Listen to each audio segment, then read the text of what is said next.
Bom dia, boa tarde, boa noite. A gente está aqui mais uma vez com o Off Game Responde. Essa já é a nossa 7ª versão. Então, quem quiser pode dar uma olhada nos outros, tem bastante conteúdo. E assim, no nosso vídeo anterior, a gente fez sobre as pessoas novas que estavam chegando no mercado. E hoje eu vou fazer o nosso modo mais tradicional, que é pegar as perguntas que a gente recebe no nosso privado, enfim, nas nossas caixas de Instagram, direct, Discord, essas coisas. E aí, como eu já expliquei várias vezes, mas caso seja a primeira vez que você está aqui, é um apanhado dessas perguntas que fazem pra gente. E eu transformo elas aqui num quadro. Então, a nossa primeira pergunta é possível crescer uma banca pequena, tipo R$ 100? E claro, para responder todas essas perguntas que a gente tem aqui, o CX que vai falar com vocês.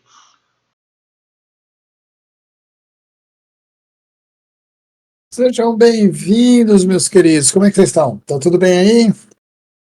Tudo tranquilinho? Tudo sem estresse, sossegadinho? Espero que sim. Vamos responder mais uma rodadinha de perguntas aqui.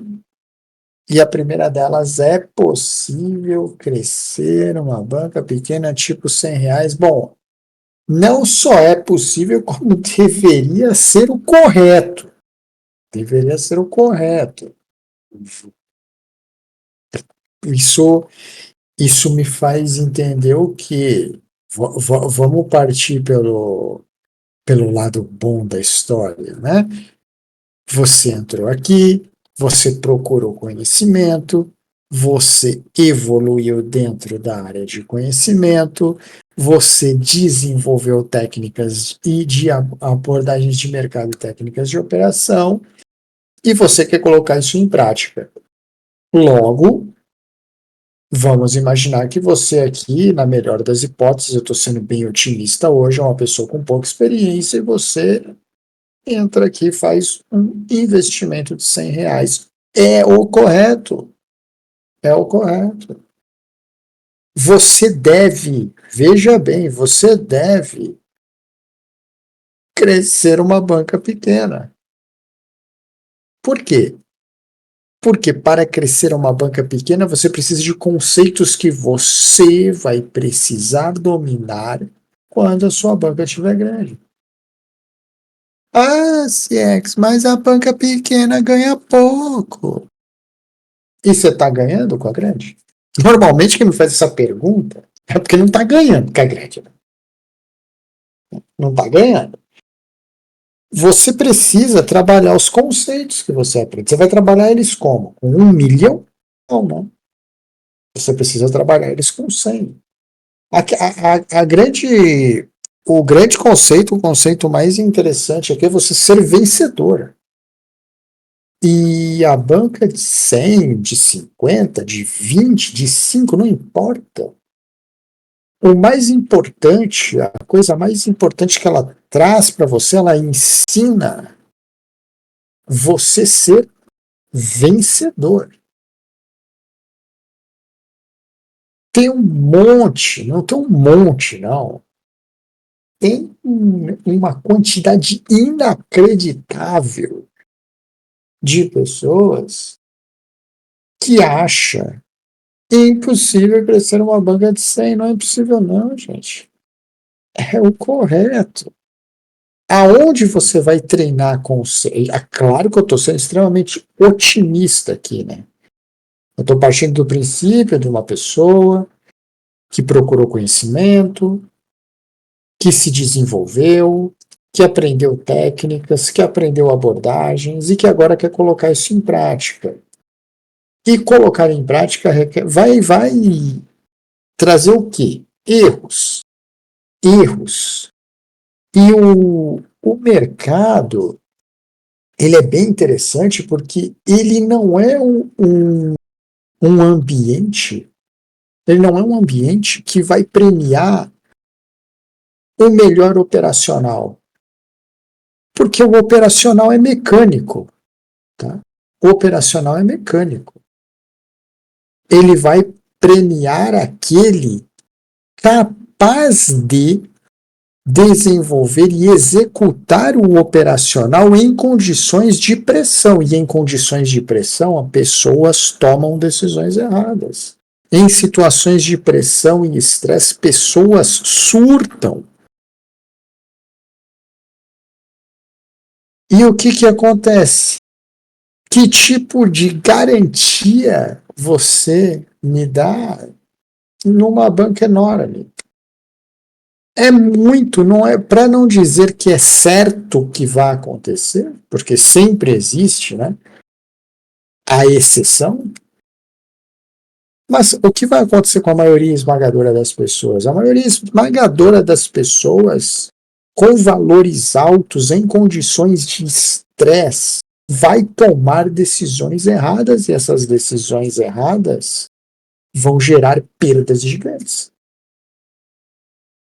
Então não é possível crescer uma banca pequena. Crescer uma banca pequena é uma obrigação de todos, porque é ela que te ensina a lidar com situações de estresse, pressão e ser vencedor. É ela que te ensina a confiar no médio e longo prazo, nos conceitos, técnicas e abordagens que você aplica.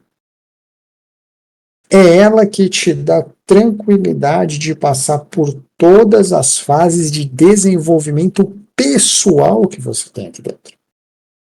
Então é possível, não só é possível crescer uma banca pequena, como deve ser feito e, além do mais, é super prazeroso. Faça isso. Claro que eu estou sendo extremamente otimista aqui, né? Estou pegando o quadro mais otimista possível. Porque no quadro mais pessimista possível, eu tenho uma pessoa que não procurou conhecimento, eu tenho uma pessoa que não se desenvolveu, eu tenho uma pessoa que não conhece absolutamente nada sobre abordagem de mercado, técnicas de operação, desenvolvimento pessoal, ancorada em um valor alto, e arrogante o suficiente a ponto de dizer que um valor pequeno é incapaz. Porque quando ele diz que é impossível, ele diz que é incapaz. E isso é arrogância. Então, eu espero que eu sou uma pessoa otimista, que eu não estou falando com o pior cenário, eu estou falando com o melhor cenário. Então, com o melhor cenário, sim, é possível e faça acontecer. Por quê? O que a banca pequena ensina você? Ensina você a ser vencedor, e principalmente ser vencedor e tomar decisões corretas em situações de pressão e estresse. Cuidado com bancas grandes. Bancas grandes escondem, na verdade, o que por trás delas? Pessoas extremamente inseguras e incapazes, que ao invés de enfrentar uma situação de pressão, elas fogem por falta de conhecimento. Porque nunca aprenderam a ser vencedoras em situações de pressão e situações difíceis. Então, do que adianta eu ter um super valor em dinheiro, 1 milhão de zeros para o lado direito, se em situações de pressão eu não sei usar esse monte de zero a favor, eu fujo da situação. Então vá, dê valor à sua banca pequena, porque ela tem muito mais para te ensinar e muito mais para te desenvolver do que parece que ela tem.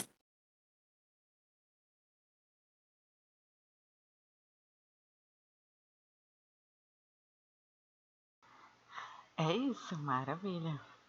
É, quando a gente vê uma pergunta assim, é o que você falou, né? A gente imagina que essa pessoa pelo menos já quebrou algumas bancas de 100. E agora ela está tentando fazer uma gestão com uma banca de 100, tentando crescer com uma banca de 100. Pode parecer difícil, pode parecer impossível, porque, mas eu ganho tão pouco se eu for administrar uma banca de 100. Mas é o que o Sex falou.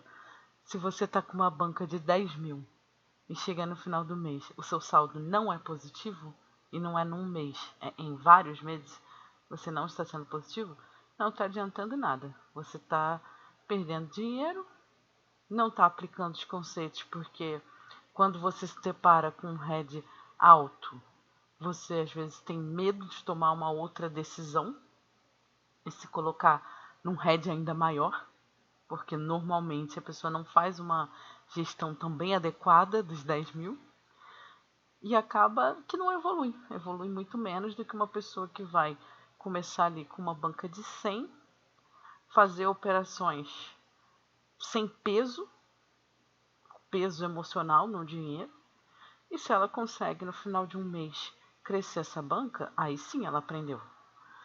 E no próximo, e continuar evoluindo com essa banca pequena, faz toda a diferença.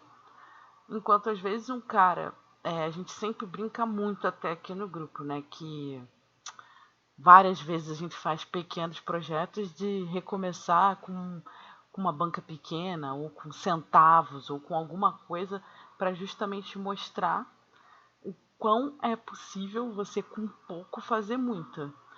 Só que é preciso disciplina para isso. E normalmente as pessoas não querem fazer, ou desistem, ou querem começar com muito mais. Se a gente for começar com 100, a pessoa quer começar com 1000. E aí, se a pessoa não consegue fazer todas as operações conscientes, porque em um dado momento ela tem um head muito alto, a banca de 100 ultrapassa a de 1000 rapidamente. Então o cara começa com 100, chega daqui a um tempo, ele tem 1.500 e o cara de 1000 ainda está ali batendo cabeça com 800, 1.100. Então, assim, bancas altas com pouco desenvolvimento, pouco conhecimento, pouca técnica, pouca abordagem é extremamente perigoso no mercado e faz muita gente perder dinheiro, né? Agora, a nossa próxima pergunta é o seguinte: quando eu posso aumentar a minha stake?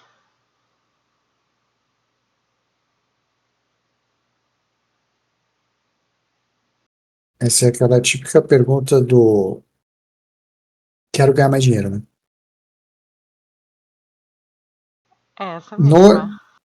normalmente essa pergunta vem quando? Depois do terceiro green seguido.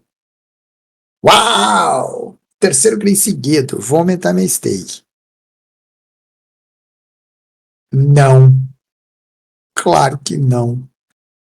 Que historinha você tem para me contar para aumentar a sua stake? Será que você aguenta? Será que você passou por um processo evolutivo? Você se preparou para aquilo? Não, né? Não, você não fez essa preparação, né? Deixa eu contar uma historinha com o que vai acontecer com a maioria das vezes que você fizer isso sem preparação.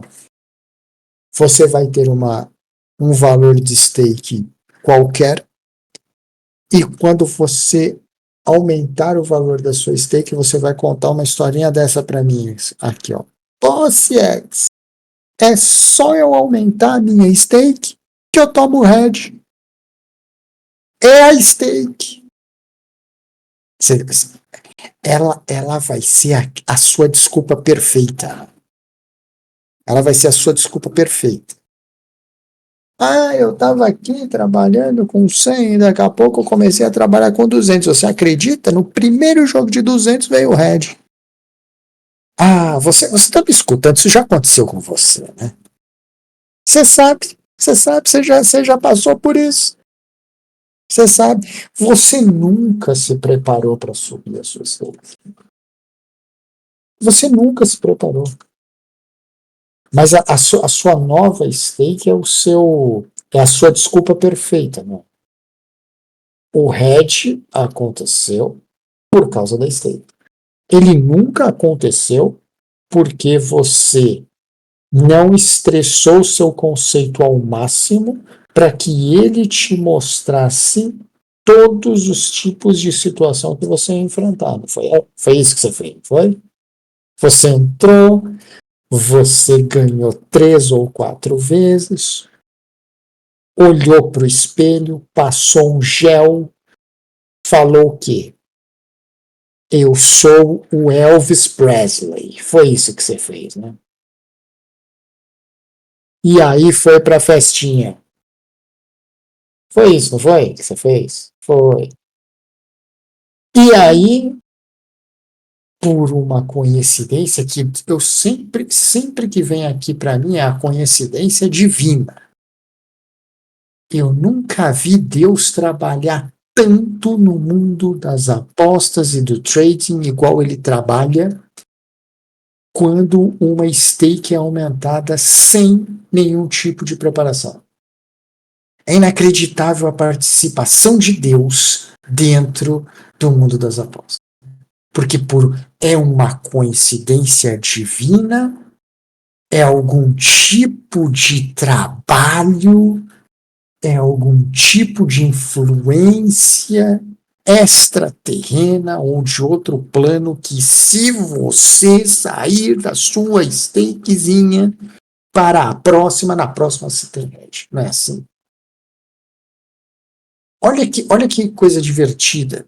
Além de você ter o hedge com a sua stake maior, você ainda entra num vórtice de surto mental inacreditável e quebra. Conta pra mim, não é isso que acontece com você? É isso que acontece com você. Então, não. Você não. Uma coisa que, quando eu posso aumentar a minha stake, talvez o mais importante é quando você não pode aumentar. Você não pode, não deve aumentar porque você está ganhando. Isso é o mais importante. A pessoa começa aqui, aí ele tem um valor de stake, ele aprende uma determinada coisa, ou aprender é bem diferente de ter contato. Vamos usar ter contato, não é verdade? Porque aprender leva à ideia que a pessoa domina o que ele está fazendo. Não. Teve contato, né? Eu tive contato com um negocinho ali, comecei a aplicar, começou a dar certo, e aí 5 dias depois, estava dando tudo certo, multipliquei minha stake 3 vezes. E então, por um golpe do destino divino, tive um head. Não aceitei o head e quebrei. Então, não. Quando você pode aumentar a sua stake? Você pode aumentar a sua stake quando você fez um planejamento de aumento de stake, e você cumpriu todas as fases antes disso acontecer. E não, isso não é depois de 3 operações, isso não é depois de uma semana, isso não é depois de 5 dias. Claro que não. Que tipo de experiência você passou com a stake que você está aqui para aumentar a sua stake, ir para um outro cenário, sendo que você não sabe nem qual é a sua reação, o seu comportamento em situações de estresse e dificuldade. Ah, então eu já sei. Quando eu passar por uma situação de estresse e dificuldade, eu posso aumentar minha stake. É claro que não. Esse é só um passo de um planejamento que você tem que ter. Isso aqui não é apenas executa uma operação e aumenta uma stake. Isso não é assim que funciona aqui. Se funcionasse assim aqui, eu acho que nós poderíamos fechar todas. Ia ser um grande caos no mundo isso, tá?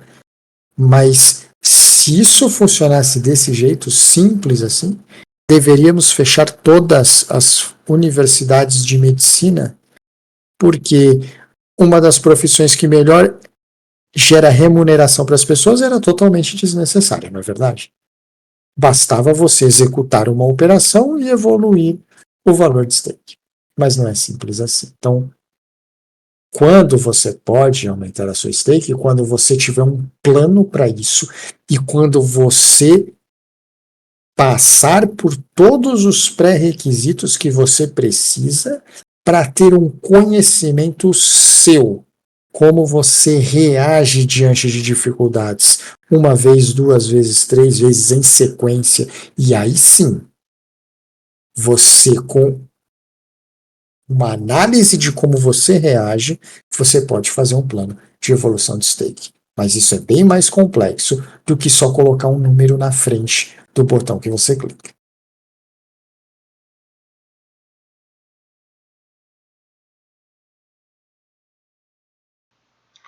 É isso.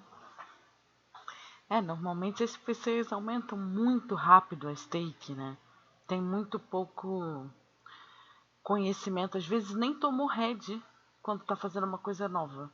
Aprende uma coisa nova, aí pega uma sequência ali, sei lá, 2, 3 dias em green, ou 5, 6, 10 operações em green, e fala, eureka, é isso.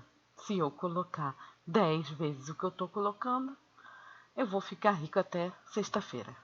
Isso ainda na segunda.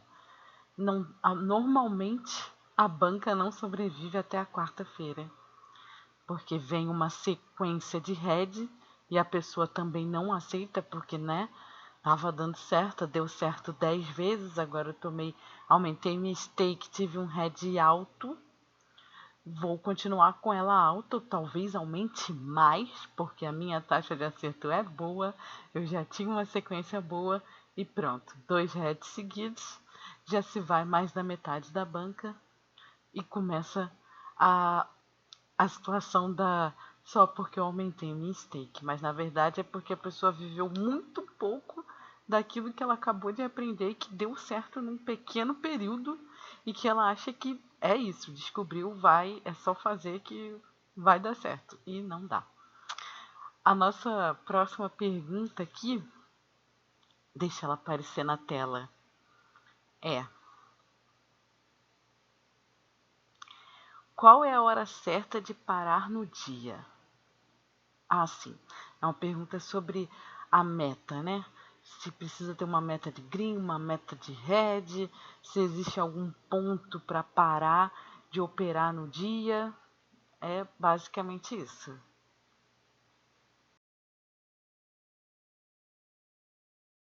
Vamos nós, né? Bom, meta de lucro ou de perda ideal para um dia de trabalho. Na própria pergunta você já se condena, tá, meu amigo? Me desculpa. É, qual a hora certa de parar? Meta de lucro, meta de perda ideal? Isso aqui já é um carimbo, tá? Tá carimbando aqui, ó. Não tenho conceito nenhum. Meu Deus do céu, como é que eu vou ter meta de lucro ou meta de perda? Você vai para um mercado e ele vai te mostrar ou não uma oportunidade de trabalho. Pode ser que ele não te mostre nenhuma oportunidade. E se você tiver uma meta de lucro, você vai fazer o quê? Inventar uma oportunidade? Não dá, né? Ao mesmo tempo, você pode ir 7 vezes ao mercado e 7 vezes ele te proporcionar uma oportunidade de trabalho. E aí você vai fazer o quê? 2 operações ao invés de 7, porque você tem uma meta de lucro? Tá tudo errado aqui. Tá tudo errado. Se você tiver boas oportunidades que tenham relação com o que você é capaz de executar, execute, não importa quanto você já ganhou, quanto você perdeu, quanto você pode perder em relação ao que você ganhou e nem quanto você pode ganhar em relação ao que você perdeu. Se você está no mercado, o mercado te mostra uma oportunidade, trabalhe. Se ele não te mostra uma oportunidade, não trabalhe. Agora, se você não vê oportunidades, talvez você possa evoluir, se desenvolver para você enxergar mais oportunidades. Isso é uma coisa. Agora, se você tem uma meta de lucro, oh meu Deus, não precisa de casa de aposta para te limitar, né? Você está se limitando, não é verdade? Você vai ao mercado, vai fazer uma operação, você tem 15 oportunidades. Ah, não, eu tenho 15, mas vou apenas operar 3 porque eu tenho uma meta de lucro. Amanhã, veja bem, olha bem, veja bem você que faz isso. Veja o que você vai me responder agora. Seja sincero e honesto, porque a honestidade é muito importante. Você vai ao mercado no dia 1, ele te mostra 15 oportunidades, você usa 3, bate a sua meta e vai embora feliz. No segundo dia, você seleciona 7 mercados. Nenhum dos 7 te dá oportunidade. Você tem sua meta, não tem? Você não opera ou inventa uma oportunidade aqui? Então, seja bem honesto. Seja bem honesto. Você sabe o que você vai me responder, seja bem honesto. Não tem como. Não tem como. Você não tem que ter nem meta de lucro, nem perda ideal. Você tem que ter bons conceitos, boas técnicas de operação, boas abordagens de mercado, bom planejamento de mercado, bom planejamento de dia de trabalho. É isso que você tem que ter. A meta, ela pode te limitar e, ao mesmo tempo, te quebrar. Ela te limita quando você descarta oportunidades que são boas para você. Ela te quebra quando você inventa a oportunidade quando ela não existe. Não existe meta de lucro. Ainda mais diária, né? Ainda mais diária. Pelo amor de Deus, ainda mais diária. Não existe isso.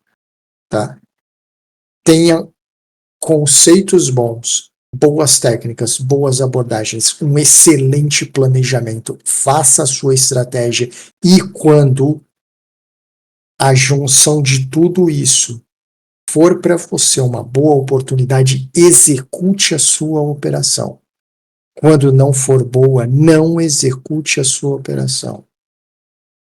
Independente de meta. Meta não dá para levar a sério. Tá?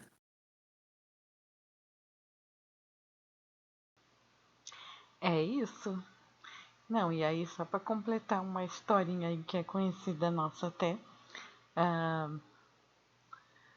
uma situação que já aconteceu. A pessoa faz um planejamento no dia, aí, nossa, para essa minha estratégia que eu uso, tem 5 jogos. Para essa outra, tem 2 jogos. Então o cara tem 7 jogos para fazer no dia. Mas ele, por algum motivo, pôs na cabeça dele que 40% da stake no dia é a meta. Pega os 3 primeiros jogos, deu certo, bateu 40%, fecha o computador e vai embora. No dia seguinte, mesmo planejamento, tem lá mais 10 jogos na meta. Começa a trabalhar head, head, head. Aí eu te pergunto, para de trabalhar? Não para de trabalhar. E aí, qual é a frase que vem na sequência? Ah, se eu tivesse feito os 7 jogos no dia de ontem, eu vi que bateu todos que eu tinha planejado. Aí eu não fiz e hoje todos que eu fiz deram errado. Aí caiu exatamente no que Sex explicou.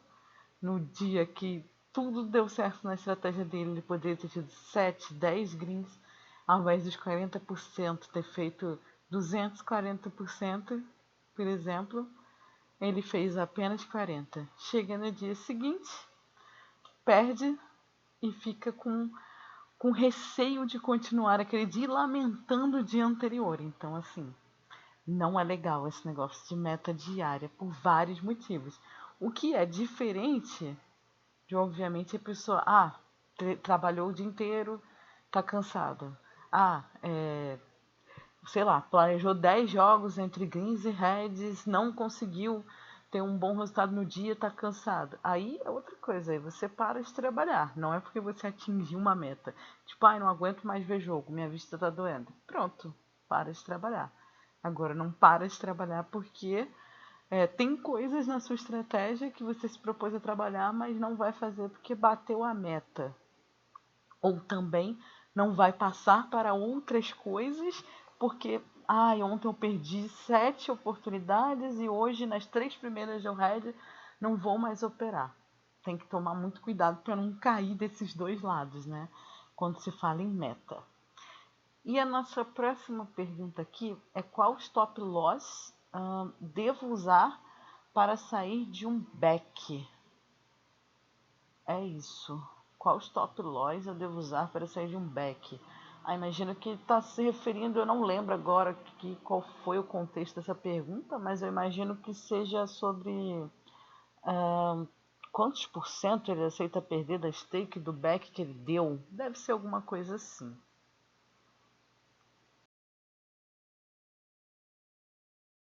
Bom, stop loss é uma ferramenta que a gente usa para algumas coisas muito específicas e com certeza não é para back. Com certeza não é para back, tá? Quando a gente coloca na mesma. Vamos tentar pensar assim. Quando eu coloco na mesma frase stop loss e back, principalmente se for um back, vamos dizer, em match odds, eu estou completamente louco. Tá? Eu estou completamente louco. Quando eu coloco stop loss e back na mesma frase, eu estou completamente louco. Por quê? Né? Porque você deve entrar e sair do mercado porque o mercado te apresenta uma oportunidade. Essa oportunidade ela pode ser de vários tipos, tá? Vários tipos. Ela pode ser comportamental, ela pode ser operacional, ela pode ser de movimento, de várias coisas. Tá? O que faz você sair da operação é a oportunidade que você vê como uma vantagem se tornar uma desvantagem. Não é o valor dinheiro que você está perdendo. Ok? Não é. Alguns backs, por que isso? Porque alguns backs serão a favor do tempo, confortáveis. Mas alguns backs serão contra o tempo. Quando eu faço um back contra o tempo, naturalmente, enquanto a minha posição, enquanto o meu evento não acontecer e eu for pago, eu vou começar a perder valor, dinheiro, valor. Mas vem cá, isso não é uma surpresa para você. Você fez uma operação em back contra o tempo. Se o evento que você procura não acontecer, não é uma surpresa você estar perdendo. O que faz você abandonar essa posição não é o valor dinheiro que você põe. Não é o valor dinheiro que você está perdendo. É a oportunidade de ter cessado ou não. Seja ela uma oportunidade operacional, seja ela uma oportunidade comportamental, ela precisa cessar para que você perca a sua vantagem e aí sim você saia do mercado. E quando você vai para uma operação em back contra o tempo, não existe um contrato dizendo a vantagem que você tem aqui durará pelos próximos 3 minutos. Não existe. Se você está em vantagem e você tem um conhecimento suficiente para ver e enxergar que aquilo é uma vantagem, se ela durar 75 minutos, 75 minutos você tem que estar lá. Por que você vai abandonar uma operação que você tem vantagem no longo prazo? Porque você está perdendo valor? Não. Aí você começou todo errado. Porque se for pelo valor, valor é gestão de banca. Ele não deve ser nunca o fator de abandonar uma posição. Você abandona uma posição quando você perde vantagem, não é quando você perde dinheiro. Dinheiro é gestão. Quando você entra numa operação e você tem vantagem com ela, sustente a sua operação, ela tem vantagem.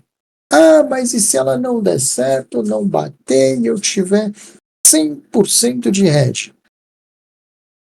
Se isso for o seu problema, então você tem que ir lá no livrinho de gestão de banca e educação financeira.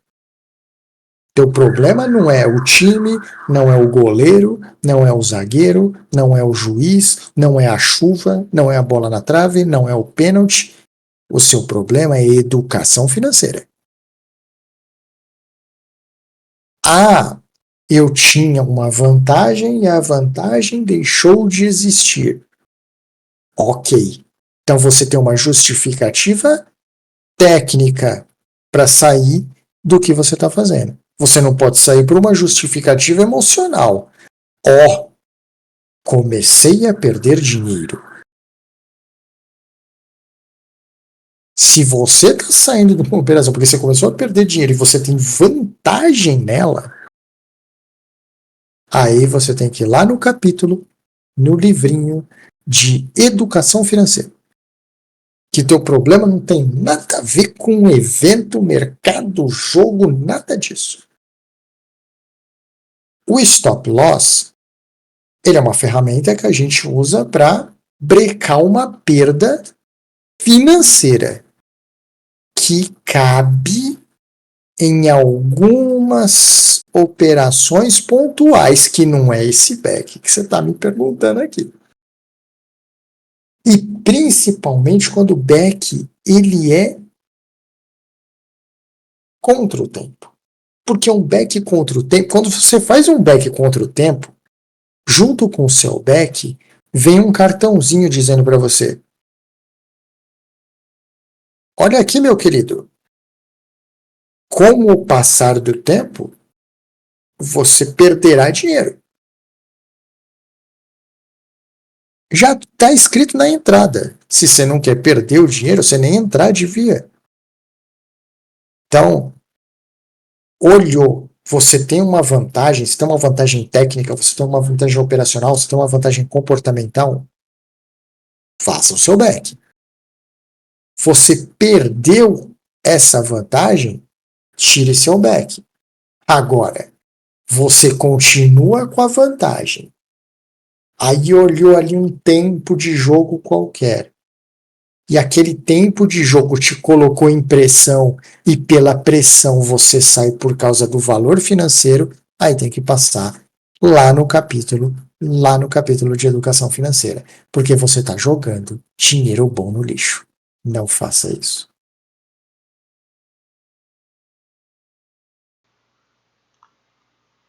É isso, né?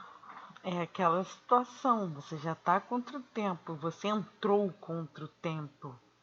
Aí, sei lá, vamos dar um exemplo. Eu até fiquei bugada com essa pergunta, né? Porque assim, como eu trabalho muito pouco contra o tempo, eu fiquei assim, ah, mas pra que ele tá precisando de sair? Né? Porque eu já pensei numa operação a favor do tempo. Falei, ué, mas lojas a favor do tempo, enfim.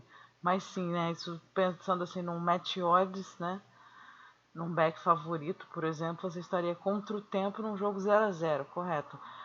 Aí vamos supor, você entrou no back City, por exemplo, porque imagino eu que o City está no padrão City. Posse de bola, canto, chute. Aí você entrou. Aí esse gol você quer pegar em pouco tempo, tipo, não tem um contrato que o Manchester City Quando você entra no mercado, ele vai fazer um gol nos próximos 10 minutos para o seu head não aumentar tanto quanto você não gostaria que fosse. Então é muito complicado. A partir do momento que você reconhece um padrão e você entra, você vai sair se o City perder o padrão, né?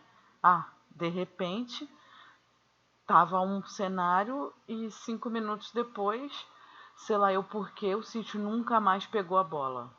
Aí ok, você saiu, no seu caso, porque o City nunca mais pegou a bola. Agora vamos imaginar que você dá esse back pensando, nossa, só posso dessa stake aqui, só quero perder tanto. Aí, imagino que isso aconteça muito, né? Aí passa 5 minutos, o City não faz o gol. Passa 10 minutos, o City não faz o gol. Porém, o City continua com 70% de posse de bola, tendo canto e chutando no gol. Mas você vai fechar porque você chegou a tantos por cento de head. Aí você fecha e o City faz o gol. Não faz nenhum sentido essa operação. Entende?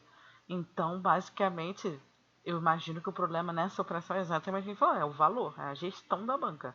Porque se você não pode tomar esse head de 100% no dia que o City jogar com um padrão 90 minutos, ou desde o momento que você entrou até o final, e não fizer o gol, que vai ser raro uma situação dessa, em que nunca perdeu o padrão e ainda assim não fez o gol, você vai tomar 100% de head e você deveria poder tomar esse 100% de head. Se você não pode, provavelmente essa stake está muito alta para você. Se você não aguenta tomar um head de 100% dentro de um padrão, aí é complicado. É realmente um problema de gestão de banca. Mas vamos lá para a nossa derradeira pergunta. Quinta e última pergunta aqui. Deixa eu ver qual é. No head, o que é mais importante? O valor ou a porcentagem?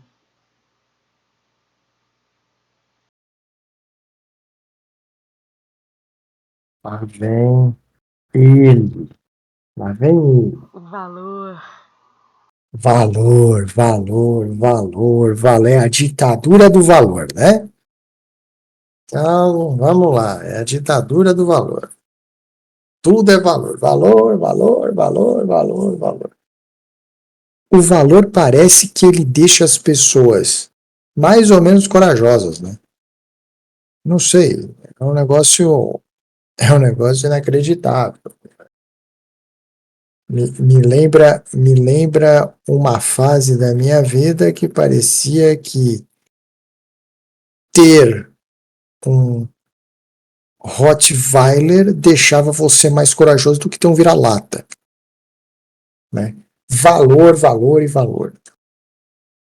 Olha, o valor é muito bom.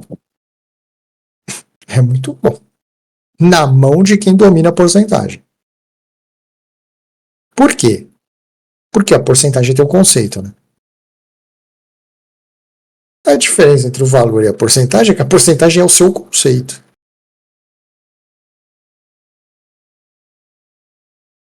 O valor é só um amiguinho que você se esconde atrás dele ou não. Mas o teu conceito está na tua porcentagem. Então, o que é mais importante? Com certeza é a sua porcentagem. Porque na sua porcentagem está o seu conceito. Já ouviu aquela famosa frase? Com isso aqui. Eu faço isso aqui porque eu tô com 10 conto aqui, eu faço. Se eu tivesse com 10 mil, eu não fazia. Você nunca vai ter 10 mil.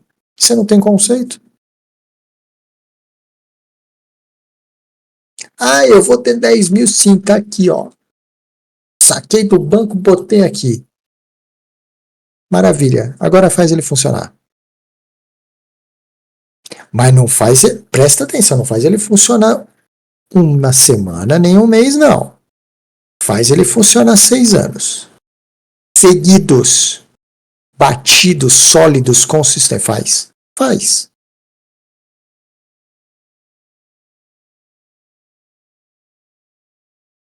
Por quê? colocar 10 conto no mercado e tomar um head, sei lá eu, de 100 e falar que tá tudo bem porque não é valor, isso é conceito, viu? Você pensa que é só 10 que toma tapa na cara? Não, não. O mercado gosta de dar. Tem mercado para dar tapa na cara de todo mundo. O 10 toma tapa na cara, o 10 mil também toma. E aí? Quando você toma um tapa na cara com 10 mil, você tem porcentagem? Você tem conceito para aguentar o tapa? Você devia ter aprendido isso no 10, não no 10 mil, né? No 10 mil é caro para aprender, né? Então, assim, no red ou no green, isso não tem a menor importância. A porcentagem é mais importante que o valor, porque a porcentagem tem o conceito.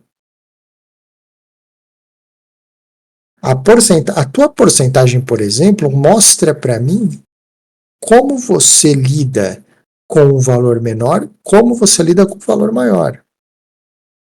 Qual é o seu potencial dentro do mercado com valor menor e qual é o seu potencial com valor maior. E deixa eu te contar uma coisa, às vezes a gente precisa usar o valor maior e às vezes menor. A vida não é um valor linear, taca pau nele toda hora. Não.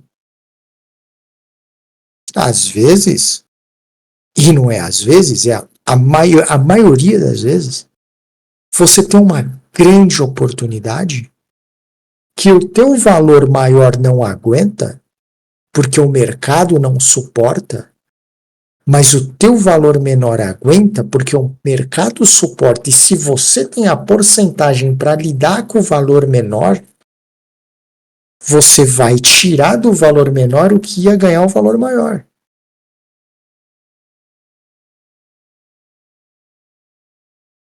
Então, onde está o teu conceito? Na porcentagem. O valor menor não quer dizer uma coisa ruim. O valor menor na mão de alguém que tem um ótimo conceito é capaz de fazer uma porcentagem equivalente ao que o valor maior não faria, porque muitas vezes ele não vai ser apto para operar uma condição de mercado que só o menor pode. Então, se você não tiver um conceito, como é que você vai ganhar dinheiro? Ah, já sei, a sua solução foi ótima. Você se autolimita, né? Por isso que fala que a exchange não limita ninguém. Não precisa, né? As pessoas se limitam. Não é assim? Deixa eu me limitar aqui ao mínimo possível. E quando o mínimo possível der errado, eu faço o quê? Não é verdade? Então, no RED, o que é mais importante? O valor ou a porcentagem? Horas. É o exemplo que eu acabei de dar. Pode ser que para determinadas pessoas, 100 reais seja um valor exorbitante, capaz de tirar ela do mercado. Mas para outras pessoas, pode não significar absolutamente nada.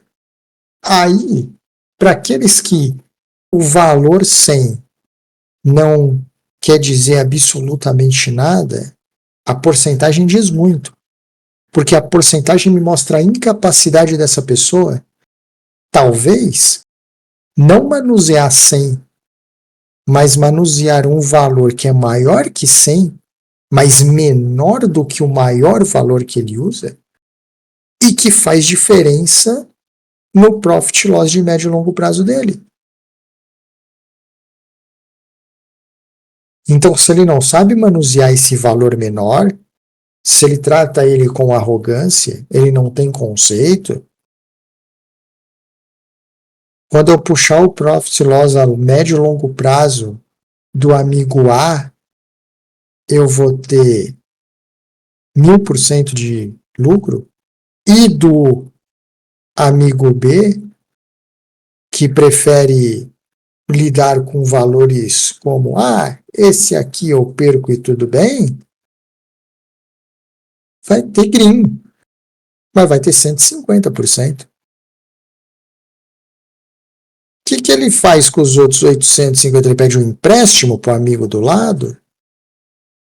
Porque o amigo do lado consegue manusear, gerenciar valores menores quando os maiores não são comportados pela oportunidade que o mercado dá? Não, né? Conceito. A porcentagem é sempre mais importante que o valor, porque na porcentagem está o seu conceito de mercado.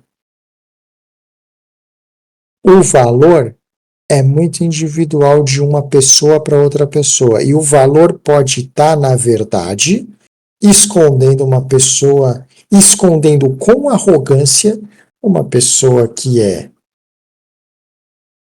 insegura e incapaz. Então, sempre a porcentagem. É isso, com certeza a porcentagem, né? Aí só para exemplificar, quando mesmo que a gente pense assim em números bem quadrados, né? Para muita gente, perder 100 reais numa operação não representa nada. 100 reais seria uma stake que seria o quê? 100%. Beleza. Mas aí, como que esse cara lida se a stake dele for 1K? É tranquilo perder 100%? Pode ser que sim. Mas e se for 10K? Vai ser tranquilo perder 100%? E 50K? Não vai. Então, o cara perde ali 100% em vários momentos, ou 50% que seja, de valores pequenos, né? Então ele acha que tá tudo bem. Ele bota 10 reais no mercado, ele fecha ali com 5 de prejuízo, ele perdeu 50%. Ele faz uma outra operação, ele joga 10 reais em algum lugar, aí ele deixa lá muito tempo, perde 80%, né? Chega no final do dia, esse cara perdeu o quê? Sei lá, 60 reais, né? Vamos por assim. Que pra ele, perdi menos que 100, tá tranquilo no dia. Mas isso é uma perda de 60% no dia. Quando você escalonar isso para meses e principalmente com uma banca muito maior, com uma stake muito maior, isso é totalmente insustentável. Não tem como. Agora é muito tranquilo a pessoa falar, botei 5 reais e perdi. Uhum. É isso, é não dar valor pro valor menor. Só que esse valor menor representa a sua porcentagem. E aí você não vê uma pessoa que põe, vamos supor, 10 reais no mercado, fechar com 10% de RED, por exemplo. Nunca fecha. Tô perdendo R$ 1, não vou fechar. Vou deixar aí, vou deixar torar. Se perder, perdi só 10 reais. Mas, quando ele tiver uma banca de 1 milhão, entrar com uma stake de 10 mil, ele não vai querer perder mais de 10% por operação. Então, o que adianta? Você perde muito em porcentagem, mas para você não representa nada. Mas como que você chega no muito, se você não aprendeu a ganhar com pouco? Mas é isso, basicamente é isso. Esse foi aí o nosso Off Game Responde 7, se não me engano. Não, acho que é Off Game Responde 7. E bom, esse é um quadro que a gente esporadicamente aí, quando a gente tem tempo, que a gente trabalha bastante, a gente está no meio de uma Olimpíada, a gente consegue fazer esse apanhado de perguntas. Quem quiser também pode deixar a pergunta em qualquer lugar, no privado, nos comentários aqui do próprio YouTube. Pode acessar o nosso Discord ali na parte pública. Tem algum lugar para deixar uma pergunta, pode deixar também. Pode ser no nosso privado do Instagram, do Discord mesmo, que quando der a gente faz esse videozinho para responder as dúvidas. Por hoje é isso, vou deixar o Sexy se despedir de vocês. É isso, meus queridos. Eu espero que vocês fiquem bem, que vocês usem bons conceitos, que desenvolvam boas técnicas, boas abordagens, que façam bons planejamentos, tenham boas estratégias de mercado, tenham educação financeira, fujam, fujam da arrogância, tá? E principalmente aproveitem bastante, porque isso aqui é um ambiente de oportunidades únicas que por pouco desenvolvimento pessoal e educacional as pessoas deixam passar. Talvez em busca de coisas que elas naturalmente vão ganhar com o tempo, mas que elas preferem desafiar a única coisa que elas jamais vão poder vencer: o tempo. É isso, cuidem-se, fiquem muito bem, a gente se vê aqui numa próxima oportunidade. Um grande abraço para todo mundo.